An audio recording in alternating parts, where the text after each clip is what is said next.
Our final lecture today is The Hunting Under the UK Ban in Scotland by Claire Bellamy, master of the fox hunting, who is the most widely respected female huntsman in Great Britain. She has hunted right across the UK, from the Spooners and West Dartmoor up to the Lauderdale in Scotland. There, she has made a success of hunting within the law under the Scottish hunting ban, continuing to honor the wishes of farmers and landowners while also preventing the fox hunting tradition and her pack of hounds.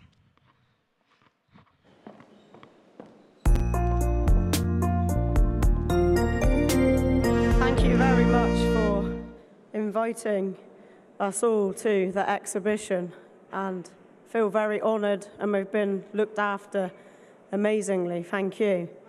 I want to start with the introduction to the Scottish law with hunting with hounds.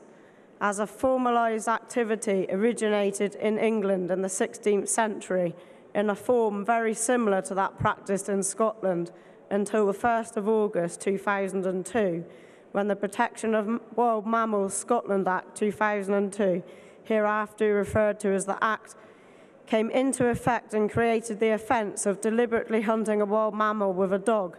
Traditional hunting with hounds involved the use of dogs to pursuit of quarry species, following them either by scent or sight. The hunt was accompanied by a group of unarmed followers, either on foot or on horseback. Therefore, if caught, in nearly all instances, the animal was killed by dogs. The introduction of the Act made that process illegal, particularly eliminating the element of chase and kill by dogs, subject to exceptions in terms of stalking and flushing from cover for particular purposes. There are currently 10 mounted packs of foxhounds in Scotland that offer a legal fox control service to local farmers and other country enterprises concerned about predation on poultry, game and livestock, particularly lambs. A mounted hunt typically uses horses so that the huntsmen and staff can move efficiently with hounds over terrain, less conducive to other forms of hunting and where foxes are known to hide. Some also conduct their activities using quad bikes, motorcycles or on foot, especially in the Highlands. Mounted hunts are normally accompanied by followers or the field, some of whom may be recruited to assist the huntsman in directing foxes towards guns, while others will be there for the riding experience. By 2015, there was the growing unease, in particular from some animal welfare groups, that the Act was not having the effect that it had been envisaged. In December 2015, the Right Honourable Lord Bellamy was appointed by the Scottish Government to conduct a review into the operation of the Act. His remit was to ascertain whether the Act was providing a sufficient level of protection for wild mammals, while at the same time following effective and humane control of wild mammals such as foxes where necessary, and report. Lord Bellamy, in his subsequent report, opinioned that there was before the review material on the basis of which an impartial observer would be entitled to suspect that there are occasions when the packs of mounted hunts engage in chasing foxes. On the face of it, the huntsman is in control of the pack. He further stated that the evidence was not conclusive, but equally the suspicion it gives rise to could not be dismissed as groundless. Lord Bellamy made a number of recommendations, one of which was the development of a separate code of practice for the conduct of hunt activities, including requirements for notification to the police in advance of the hunt. So where I'm coming from is talking about hunting in Scotland. The fox is very much the loser in this situation in Scotland. Hounds are very efficient when used to guns. The main thing is that the foxhound in Scotland is we can still use the hounds in the way that they should be used. The foxhound can still find, hunt, and flush a fox. The only thing is, it's not now allowed to catch a fox. It's got to be shot. So every fox we find in a cover gets shot. whether they're healthy or not. And that is what I find very difficult. The hounds don't seem to make any difference because they can still get their reward.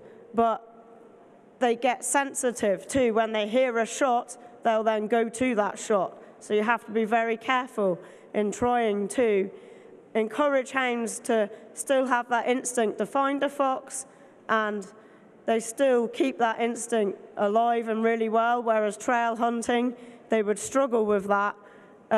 If you're with the trail hunting, which is the English law, without being able to find that fox by themselves, that instinct goes, and the killing is the same. So the hounds, with the Scottish law, it benefits them. But the thing that I just struggle with is that every fox gets shot. The thing that I do with the hounds, I do an awful lot of fox pest control or fox management, and that is I work a lot with grouse moor estates. So in the Highlands, in the borders, I do a lot of grouse shooting estates. I help them out.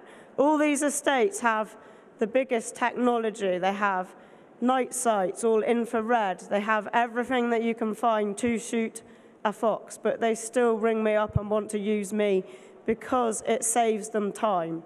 Hounds are very efficient, especially in woodland. We have a lot of forestry in Scotland, and even more so now. There's a lot of trees being planted for conservation, and this is going to be a bigger problem. All the hills are being planted, and there's going to be no area where you're going to be out with your rifle and being able to shoot a fox, because it's all going to be trees. So this is where foxhounds are used, and it is a very effective method. For instance, I was called out onto a grouse moor. They'd been trying for 3 months to get a fox that they knew had been all over the moor, but they couldn't get it. They'd seen signs of dead grouse, dotted everywhere. The snow came, they tracked it, and usually when the snow comes, all the keepers are up on the hill with their snowmobiles and following the footprints of foxes to be able to get them. But this fox, they didn't manage to get.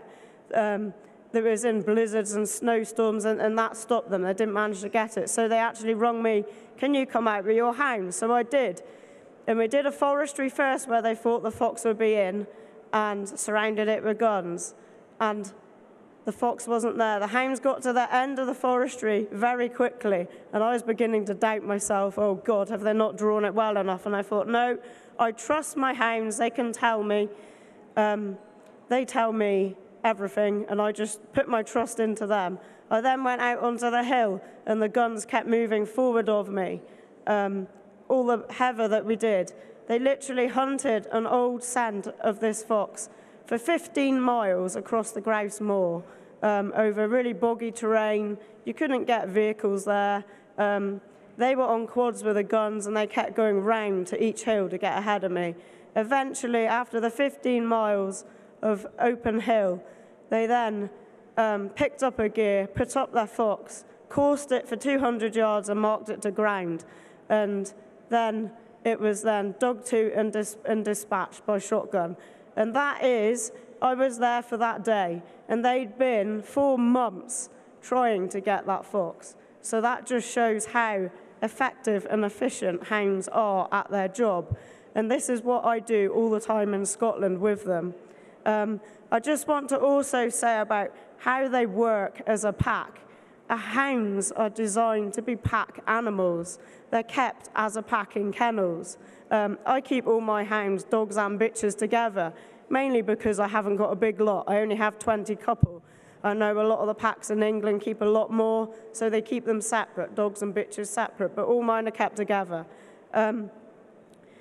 This is being a pack. They are a pack animal. And how they work as a pack, the first hound would speak, and all the rest of the hounds, they literally disappear into a cover, and they will be searching all of that cover. And when one hound speaks, they listen to it, and they get together. If there was only one hound in that cover, the fox that they then find wouldn't be able to be pushed out of that cover. Just one hound or two hounds hunting that fox, it's going to be laughing at them. The fox will be laughing at just two hounds. It will be going round and round slowly, not bothered at all. So the music of the hounds as a pack makes that fox get up and want to run. So it hears the hounds, and the hounds listen to one another by speaking. And that first hound, they can be miles away from that hound. It can be a big forestry. But as soon as one hound speaks, every hound will be as quick as it can to get to that hound. And then they then follow the fox. So this is, hounds each have a different job, and that makes them the pack.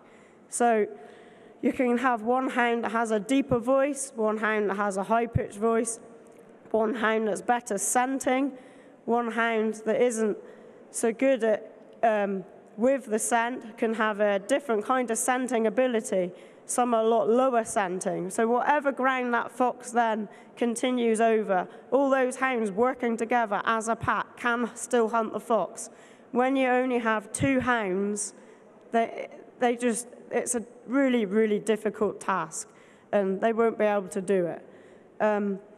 So they literally work together in the cover, and then will be able to flush two guns. So that is the difference. Every now and again, of course, you might find a wounded fox or a sickly fox.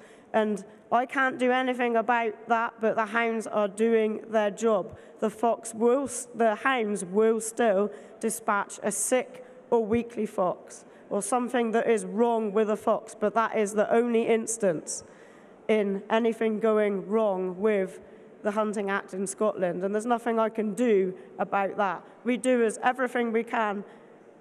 I can do everything that I can to make it happen right, but every now and again it will go wrong, but it is only because there's something wrong with that fox. So that is why we need a pack, and two hounds would never work. I've also done a really, really thick cover, not very big at all, only literally a quarter of an acre. And it's that thick that the trees are stacked on top of one another. And I've had 25 couple in that cover. It's not far from kennels and surrounded by guns. And we've been there on the coldest days with guns all around it, and not a fox has been flushed. And hounds have almost given up and come out because they can't keep hunting the fox in thick cover. So with two hounds, it just doesn't work. We've tried it. We've tried two hounds, and they have literally come out, given up in conditions like that. They need their numbers. They work as a pack, and then they don't give up. They're able to then flush a fox. Incidentally, that cover I'm talking about, it took 2 hours, and the gun's hands were frozen. They couldn't even pull a trigger. So that just shows. But when that one fox did come out, and it was shot and dispatched, then another two more did. And you're like, how did that happen? We've waited 2 hours for the hounds to be able to do that. So it just shows two hounds would never work. I have a really, really good team behind me, but they all do it for nothing. And I think this is what people don't get about hunting. They think it's people with money that hunt. Well, I have a young girl just passed her driving test, and she comes up to kennels every morning, and she won't accept payment. She won't let me pay her. She says, I love doing this job. She helps me with the hounds. She comes on a day's hunting, started with a pony, grown up. As soon as she could pass her test, she was there helping me. This is how people are. It brings hunting together. That it's a job to explain. I have guns. I have a team of guns. Not all of them can come on a day. I usually have about 4. When I go on estates, at the most I've had is 43 on a big estate that surrounded every cover before I've got there. But the guns I have on a general day that come out with me all through the season are farmers, and they work for a living, and they give up their day and their time to come out to help me to do the job right. Also, whippers in. It's the farmer next door that helps keep the hounds into me and looks at and makes sure they're all there on the day. The whipper in does it for nothing, for pleasure of it. And this is what we find a job to explain to people that don't understand hunting and want to ban it. It's everybody does it just for helping and the enjoyment of the sport. Also, the mounted field, of course, they actually pay. They all come out. They all come from all walks of life. We have doctors. We have solicitors. A lot of farmers. We have literally fuel lorry drivers, retired people. A lot of retired people come out. So it's people that have farmed and now retired that now follow the hounds. So this is where I come from. The mental health issue in Scotland, in the borders, where I hunt the hounds, it's a bigger picture. So mental health is a very important thing. So by keeping those older generation, giving them something to do, coming out hunting, it keeps them alive. They would just be shut in their houses doing nothing. Also, my job is talking to all the farmers to clear land. And I'm on the phone continuously every day before hunting, weeks and weeks, months before, all the summer. I'm calling in on them all and talking to them all. They tell me all their problems, tell me their wife died last week. And I'm there listening and talking to them. And without this, without the hunting community, it would be a very different picture. They'd just be doing their tasks, not seeing anybody, and go downhill. And you find, I mean, a lot of farmers, they end up shooting themselves, and it's just not good because they don't see anybody to talk to. And I feel that doing this job and with the hounds, it keeps them all together. Also the meets, we go around different areas, and the borders is a big country. The Lauderdale country, it's huge, it's never ending. When I first came, I laid out all the maps on the floor and scratched my head. Where do I start? And I literally started from kennels and worked my way around, but it's a huge country. And by calling in and seeing everybody, it keeps everybody together. But by having the meets, the farmers never get to go out. They might get to go to market once a month, but that would be it. By having a meet, they use it as a big get-together. So I would go there once or twice a season. They'd all join up. They'd come to the meet. They'd end up disappearing in the farmhouse while I took hounds out doing my job. And when I returned, they'd all be drunk, laid about everywhere, having a good catch-up with one another. But that is hunting. That is about hunting, and it's keeping the communities together. But they wouldn't have spoke to their neighbour for literally 6 months, and they've caught up in that day, and it just brings them all together. So I feel that is, yeah, the bigger picture.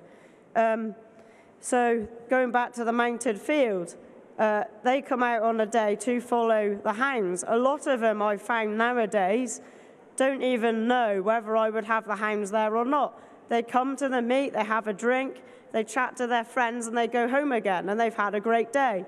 Even though I would say it was the worst day we hadn't found in every cover, but they've had a really, really good time, and this is what it's all about. People don't understand. They come for different reasons. Of course, I also have the followers that want to help, very interested with the hounds. They watch them work, and they're literally judging how you are with them, how you're hunting the hounds. They're there and watching you all the time. They want to jump the fences, and they want a good day. So you have to show them a good day's hunting as well, show them sport, because they're paying the money to fund it, to keep it all going. Incidentally, the money side of it, all the estates that I did jobs for in March through COVID, it was, they all paid the hunt. So, I mean, they would all get together, club together, and pay us for the jobs that the hounds are actually doing. So that was really good of them. I didn't expect that, but they did. They pulled together and did it. So, yeah, I think you've seen a lot of the pictures that are being showed while I'm talking, and that is Heather Runciman has very kindly done that for me to bring today. She is a farmer's wife. The Runcimans are a very big farming family, and she comes out on a quad to take pictures. She loves seeing the fox, like everybody does, and she wasn't really into hunting before I came. She now walks hound puppies, they give us a meet, and she loves taking pictures of especially the hounds and especially the ones she has walked. I got to thank Heather for doing that and putting that together to bring today. I wanted to also say a bit of how I started in hunting. So I've been hunting hounds now for 15 seasons. I started with a Dartmoor in Devon. I started as literally riding a pony for the groom of the Dartmoor at the time, but I wasn't allowed to hunt on Dartmoor. They thought that would be too wild for me, so I ended up hunting with the Mulberry Harriers with a chap called George Baskerville, and he was amazing. He did it all single-handedly, and I learned a lot off him.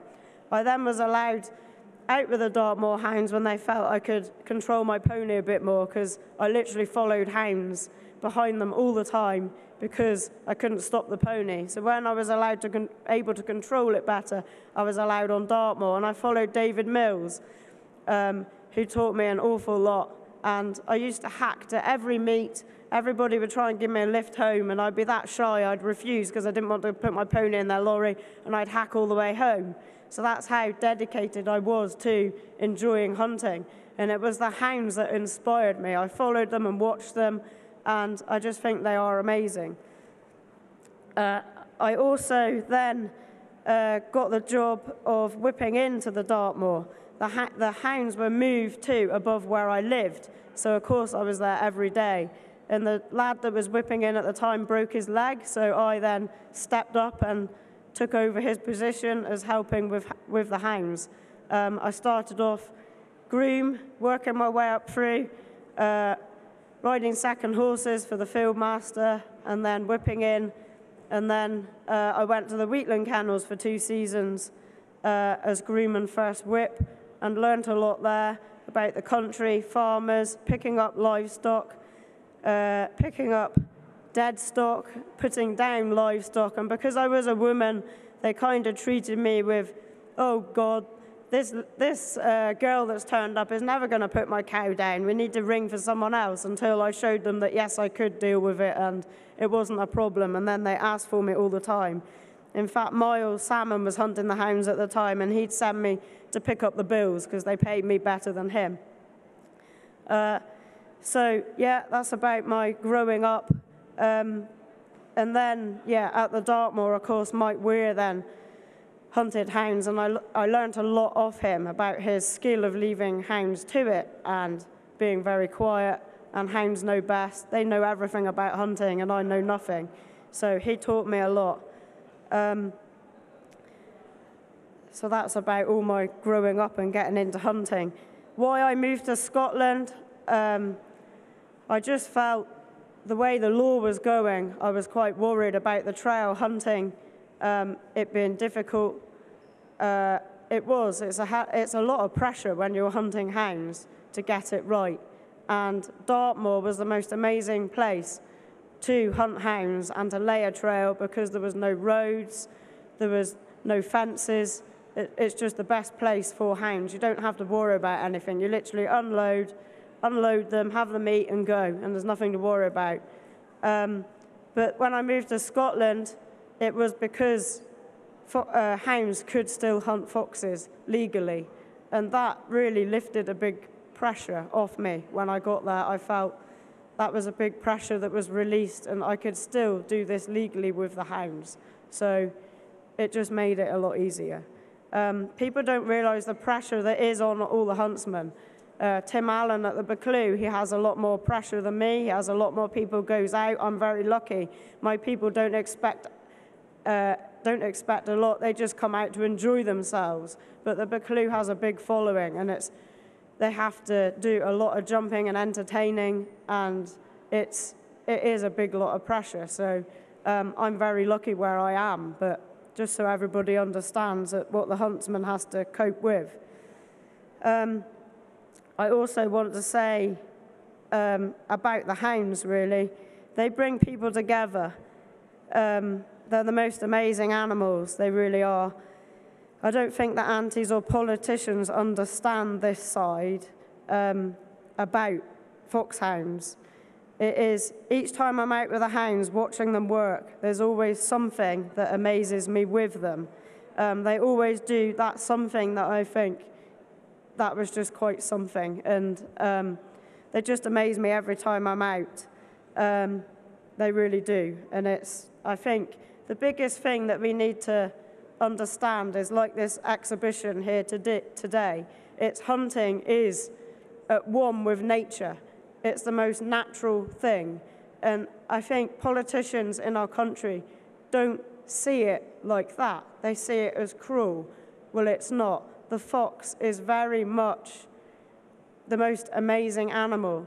And without fox hunting, it's going to be endangered. And I don't think they understand that. So that's what I want to put out. So thank you for having me.